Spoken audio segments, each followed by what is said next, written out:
Volume 1, Chapter 40, 21st of December, 1944. Jesus examined in the temple when he is of age. The temple on a feast day. People going in and coming out of the enclosure gates, crossing yards, halls and porches, disappearing in this or that building on the various floors which form the bulk of the temple. Also the group of Jesus' family go in singing psalms in low voices. All the men are in front, the women come behind. Other people have joined them, perhaps from Nazareth, perhaps their friends in Jerusalem. I do not know. Joseph, after worshipping the Most High with all the others at the point, obviously, where men were allowed to do so, the women stopped on the lower landing, parts from the rest, and with his son goes back through some yards. He then moves to one side and enters a vast room which looks like a synagogue. I do not know why. Were there synagogues also in the temple? He speaks to a Levite, and the latter disappears behind a striped curtain, then comes back with some elder priests. I think they are priests. They are certainly masters in the knowledge of the law. They are therefore appointed to examine the believers. Joseph introduces Jesus. First of all, they both bow down deeply to the 10 doctors, who have sat down with dignity on low wooden stools. "Here," he says, "this is my son. 3 months and 12 days ago, he reached the age which the law prescribes to become of age. And I want him to comply with the prescriptions of Israel. I would ask you to note that his constitution proves that he is no longer in his childhood or minority.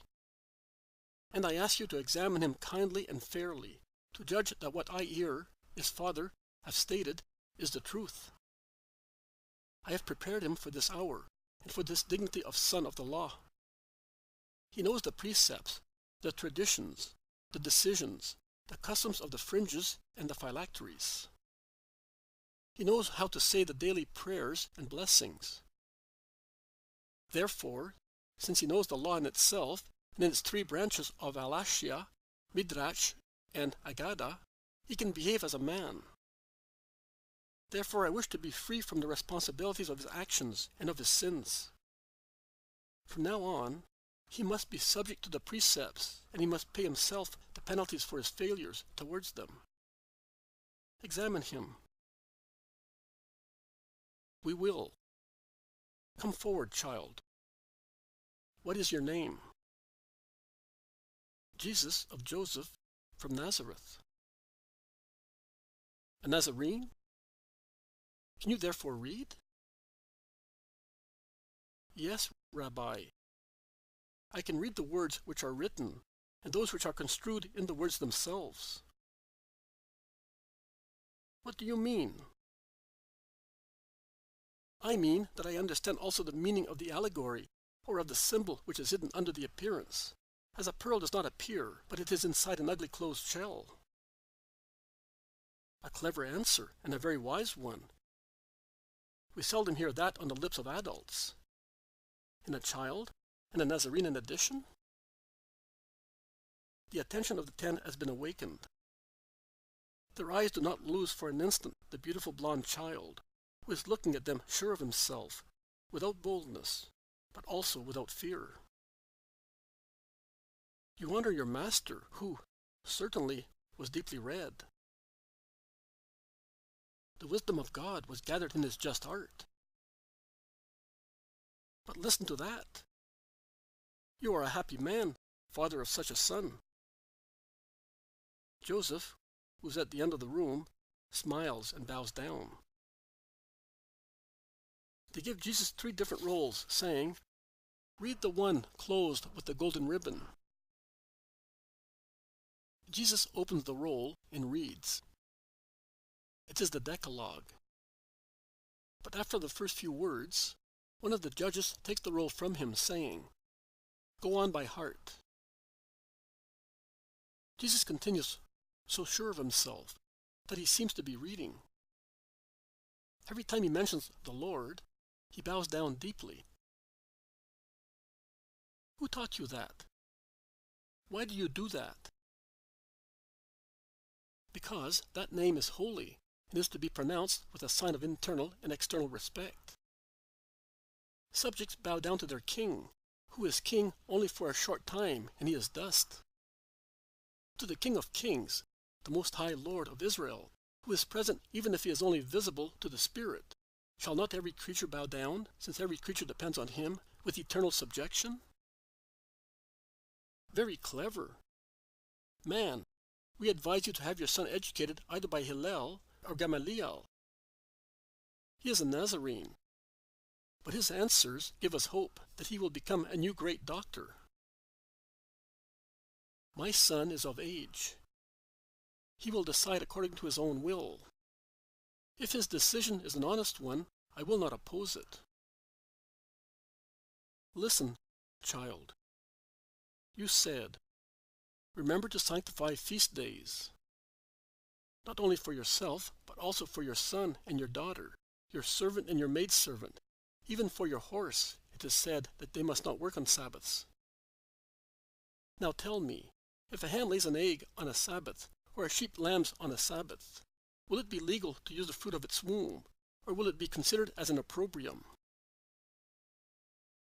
I know that many rabbis, Shammai is the last of them and is still alive, say that an egg laid on a Sabbath is against the precept. But I think that there is a difference between man and animals, or whoever fulfills a natural act, such as giving birth. If I compel a horse to work, I am responsible for its sin, because I force it to work with a whip. But if a hen lays an egg which has matured in its ovary, or a sheep lambs a little one on a Sabbath, because it is ready to be born, no, such a deed is not a sin. Neither is the egg laid or the lamb born on the Sabbath a sin in the eyes of God. But why, if every kind of work is a sin on Sabbaths? Because to conceive and give birth correspond to the will of the Creator, and comply with the laws which he gave to every creature. Now, the hen does nothing but obey the law according to which after so many hours of growth an egg is complete and ready to be laid, and the sheep also obeys the laws laid by him who created everything, according to which laws twice a year, when springtime is on the meadows in bloom, and when the trees in the forest lose their leaves and men muffle themselves up against the intense cold, sheep should mate so that later they may give milk, meat, and nourishing cheese, in the opposite seasons of the year, that is in the months when the toil for the crops is harder, or the bleakness is more painful because of frostbite. If therefore a sheep, when its time is up, gives birth to a little lamb, oh, little lamb can certainly be sacred also on an altar, because it is the fruit of the obedience of the Creator. I would not examine him further. His wisdom is greater than the wisdom of grown-up people, and is really surprising. No, he said that he is capable of understanding also the symbols. Let us hear him. First, let him say a psalm, the blessings and the prayers. Also the precepts. Yes, repeat the Midrashiot. Jesus repeats a long litany of, don't do this, don't do that, without any hesitation. If we were obliged to keep all those limitations, rebels as we are, I am sure that no one would be saved. That is enough. Open the roll with the green ribbon. Jesus opens it, and he is about to read. Further on, yes, further on. Jesus obeys. That is enough. Now read and explain it, if you think there is a symbol. In the Holy Word, it is seldom missing. It is we who cannot see and apply it. I read, 4th Book of the Kings, chapter 22, verse 10. Then Shaphan, the secretary, informed the king, saying, Hilkiah, the high priest, has given me a book. And Shaphan read it aloud in the king's presence. On hearing the contents of the law of God, the king tore his garments and gave the following. Read after all the names. The following order. Go and consult Yahweh on behalf of me and the people, on behalf of the whole of Judah, about the contents of this book that has been found. Great indeed must be the anger of Yahweh, blazing out against us, because our ancestors did not obey what this book says, by practicing everything written in it. That is enough. This happened many centuries ago. Which symbol do you find in an event of ancient history? I find that time cannot be related to what is eternal. And God is eternal, and our soul is eternal. And the relation between God and our soul is also eternal. Therefore, the thing that gave rise to a punishment then is the same thing that gives rise to a punishment now, and the effects of the fault are the same. That is, Israel is no longer acquainted with the wisdom which comes from God. It is to him, and not to poor man, that we must apply for light, and it is not possible to have light if there is no justice and loyalty to God. That is why men sin, and God, in his anger, punishes them. We are no longer acquainted? What are you saying, child? And the 613 precepts? The precepts exist, but they are mere words. We know them, but we do not practice them. That is why we are not acquainted with them. This is the symbol. Every man, in every period of time, must consult the Lord to know his will and comply with it to avoid drawing his anger upon himself. The child is perfect. Not even the trap of the tricky question has upset him in his reply.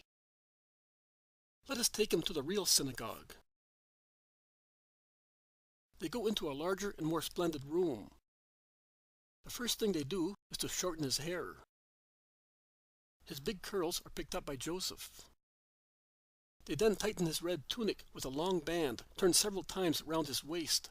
They tie some little fringes to his forehead, arm and mantle. They fix them on with a kind of studs.